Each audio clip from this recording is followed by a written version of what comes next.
Hello, Marlboro, and welcome to Marlboro Chats. I'm John Gibardi, the Republican Municipal Chairman, and what we have this episode is our three candidates running for Town Council: DiNuzzo, Milman, and Qazi, for the better team, better direction. And as we stated throughout, we're just going to report the facts, and you, Marlboro, decide. Well, welcome, everyone. Hi, John. Thanks for having us. Good evening, John. Hi, John. Thank you. And how are you guys? All right. So, we have a campaign. You had your individual interviews. I know we participated and attended a council meeting in Greenbrier last Thursday. What do you guys want to open up with? Maybe we'll start with the council meeting. How's that? Anyone? Well, the council meeting was a bit of a rude awakening because it appears that the current administration doesn't like to play fair. They pulled a few pretty dirty tricks on us.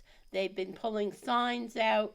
They have been addressing issues that we've been putting in our chats and trying to counteract what we have been saying.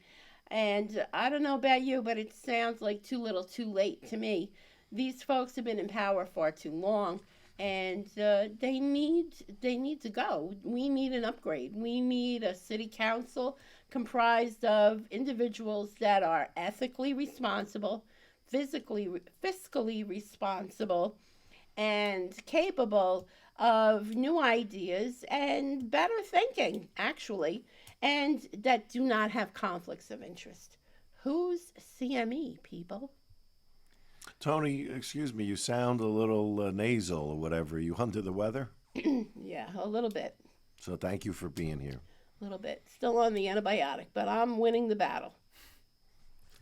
Well, just to add to what Tony was saying, yeah, it was very disappointing because you go into a council meeting, you're expecting everything to be fair, but the council seemed very comfortable, to say the least.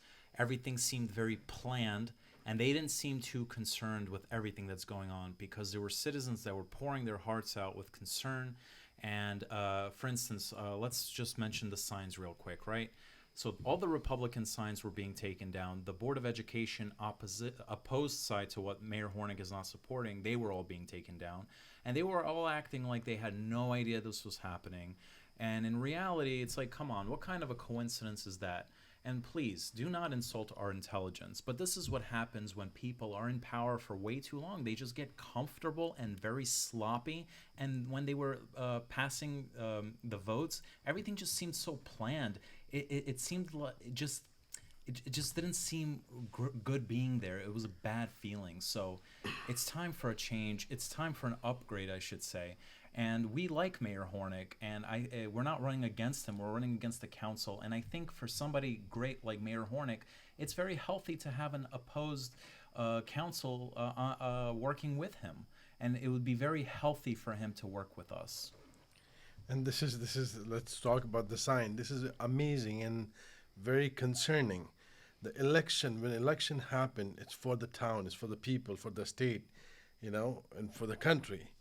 And when this election, what I noticing it over here, this election is not, it's not for the people. I mean, we have Marlboro Township. There's some people, they're running, picking up taking the sign out, and they are taking our sign, Republican Party, like just Mike said, Republican sign, Board of Ed sign. What are you trying to achieve? Are you hiding it, or you already lost the battle? Might I add, Junit and team, that it was the government, it was the township to pull the signs? And might I even add that that is an abuse of power, number one. There you go. And it's also a misuse of personnel, township personnel. These folks are on the clock. They're being paid to take our signs out. And in the words of Mayor Hornick, this is silly season. Silly season? This is nothing silly about this season, Mayor. This is not silly season. This is a season where we decide, the people of Marlboro decide who and what kind of people they want running the township in the future. They want ethical folks on the town council. They don't want people that are going to make a joke out of things. Okay, sure, signs don't vote. Okay, signs don't vote. So why are you paying township people to go around and remove your signs? Remove our signs. They don't remove theirs. They're adding 30 in a clip. They're all lined up, but ours are being removed. Why is that? Is that ethical? I don't think so. Well, the whole thing about the silly season, that just shows that you're, again, comfortable, but it also shows that you're arrogant.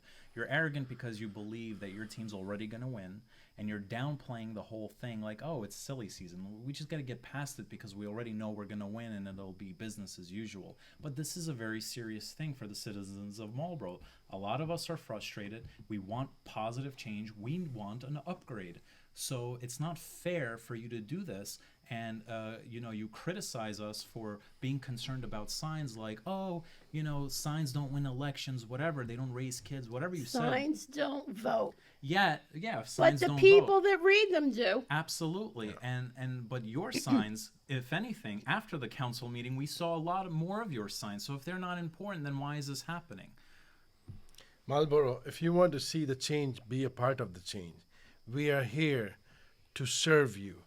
Everybody, Michael, Tony, and I, myself, we are here to serve you. Please give us the chance, and you can see our work. We'll prove our work to you. We have no hidden agendas. We don't have to recuse ourselves from votes on the council issues. We don't have to hire CME or any companies like them to do the job that we need to do ourselves. What do you think that we're hearing that they're again promoting that they've saved so much open space and the Stadel Farms, that goes back over 14, 15 years ago, Stadel Farms, but that was something that was done. It was in the making for years. But anyway, overdevelopment, I guess, is the issue. What do you guys think that they're saving so much open space? Well, they like to pat themselves on the back at the town council.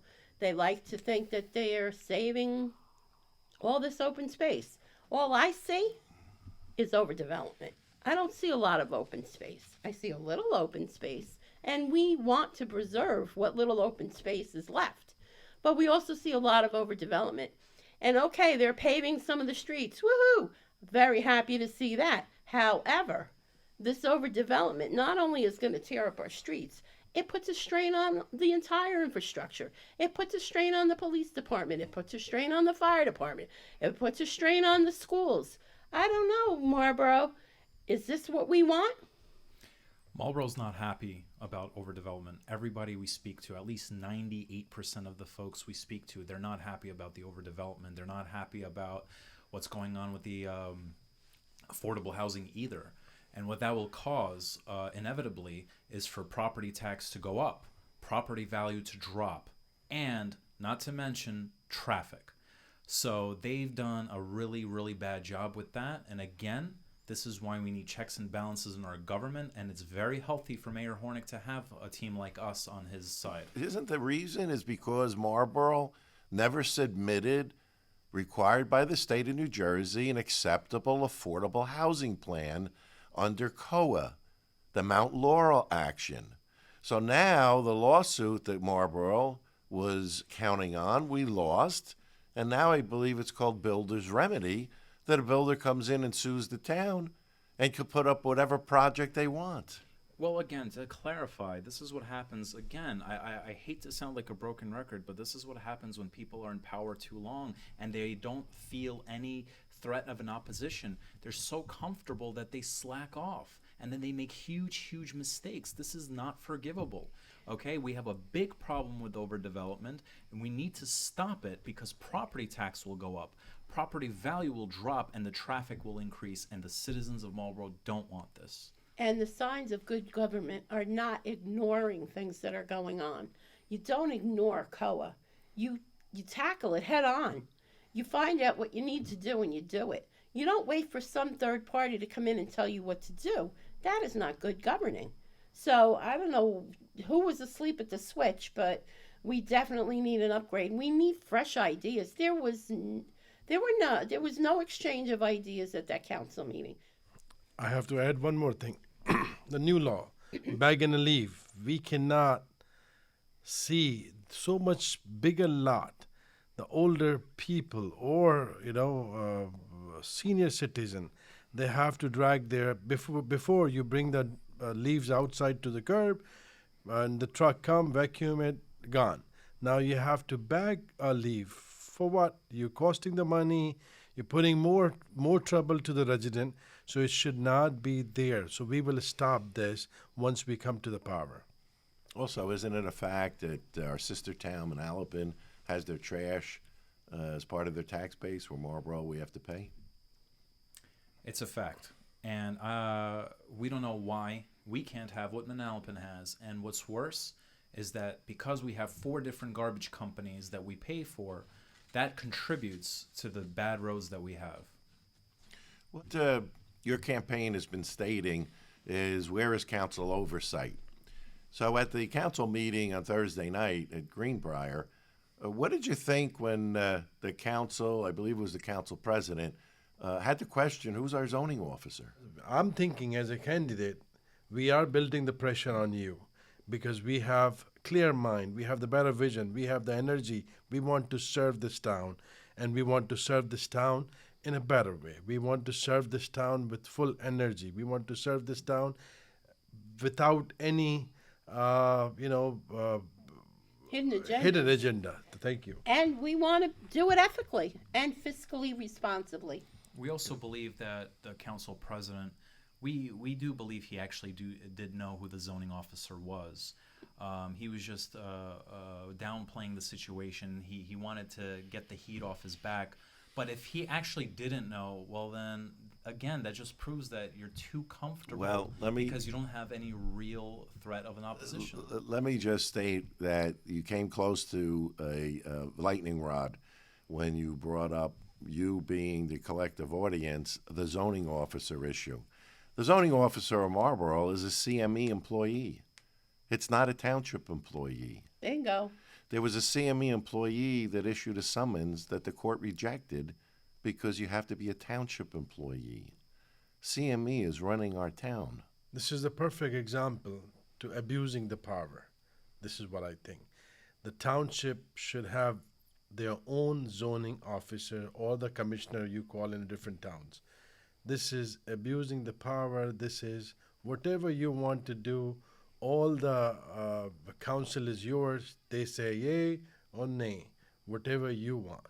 But if we come to the power, we'll be in a position. We'll stop, we'll think, we'll have the different consultant to bring it to check every development, every department, and do audit and see what best we can do, the good practice, and good governance. This is what our agenda is. So if you bring in professionals, you're going to, because you had a strategic plan in this campaign. Correct. So if you bring in third parties, you're going to assist in the finalization of that plan? Correct. They will come, they will, on their report, they think this is how it's supposed to be. Based on that, on their professional report, we can make the changes for the town. So we have a big election in the Board of Education in Marlboro coming forward. What's your position on the school board? Well, the school board is a separate entity, and unfortunately, town council has very little, if anything, to do with the school board. But we collectively, I believe that a lot of these decisions should be left up to the parents. And it's worth noting that the current administration and the mayor do support Board of Education candidates when they shouldn't be. And they whether they should be or shouldn't be is one thing, but they are denying that they are. And again, I'm going to bring up the signs because they took the opposing signs down, so that also confirms that they have strong support. Because once again, they're feeling the heat. Yeah. We did not support any Board of Education members, although we know the people who's running, and they're good people. And we would like to support, but we did not, because we think the education should not be politicized. It should be completely unpolitical entity. So we are not backing up any of the board education member. Okay. So, candidates, let me ask, you've been out walking, and my understanding is that there seems to be, I don't know, intimidation or strong arming where you're being told I can support you, but I can't let the mayor know. I mean, what's going on here? We were very surprised to hear this, and okay, maybe if one person said it, I'm like, okay, whatever. But this was like at least 5 to 6 people, and it's very alarming that in a nice, quiet town like Marlboro, something like this is going on in 2021. Yeah, intimidation, not a good thing. We don't live in Russia. We like to think we live in a free America, and at this moment, so far, I don't know about the future, but at this point, we shouldn't feel intimidated in our own township. Yeah, there's a feeling there. People are not talking, but people know if they go against current administration, they probably lose something. Well, So, we also in the campaign have felt the pressure. Our Republican headquarters, the township, where's your CCO? Well, we haven't finished moving in. We put up a sign on 520, private property. All of a sudden, the fire marshal contacts the owner of the property. And it turns out we don't need a permit because it is a political sign. There's just all these other issues that are nuances that you tend to find occurring when you have a predominant presence in the town and, quite honestly, are influencing undue direction that in an open society where you can try and elect your officials without being intimidated, it's time for an upgrade in Marlboro. What would you like to possibly state in closing comments, because we're running out of time? Well, all we'd like to say is that we are here with no hidden agendas. We are here with the sole purpose of serving Marlboro and improving the lot of her citizens. So we ask, please vote for us, the team of DiNuzzo, Milman, and Qazi, whether you're voting by mail, whether you're doing early voting, or whether you're voting on November 2nd. Please do not forget DiNuzzo, Milman, and Qazi. Thank you. Yes, please vote for the team of DiNuzzo, Milman, and Qazi. We just want you to give us a fair chance and to consider us because, again, the current administration's been in power for way too long. All right, they feel too comfortable, and we believe in fresh and new ideas. We believe in term limits, and we want to address the issues that they're not addressing. Like, for instance, overdevelopment, the internet. In 2021, the internet, for crying out loud, the roads. Okay, these things are not being addressed, and we believe it'll be healthy to have a checks and balanced government. And forget about the whole Democrat-Republican thing. All right, I understand that some people, they feel like they're Democrats and they don't want to, betray their own. I get that, but this is not Washington. All right, this is different. This is local politics, and we can't support politicians who have ethics violations. So please have an open mind and consider us for Election Day of November 2nd. if you want to see the change, be a part of the change. So please give us the chance. We want to serve. We want to put all the energy to the township. We want to work for you. We want to make this town better town with a better vision, better direction. So please vote for us. Please give us the chance on November 2nd. Thank you very much, Marlboro. This concludes another episode of Marlboro Chats. The 3 candidates for council, the team of DiNuzzo, Milman, and Qazi. Better team, bringing fresh new ideas to Marlboro for a better direction into the future. See you next time on Marlboro Chats.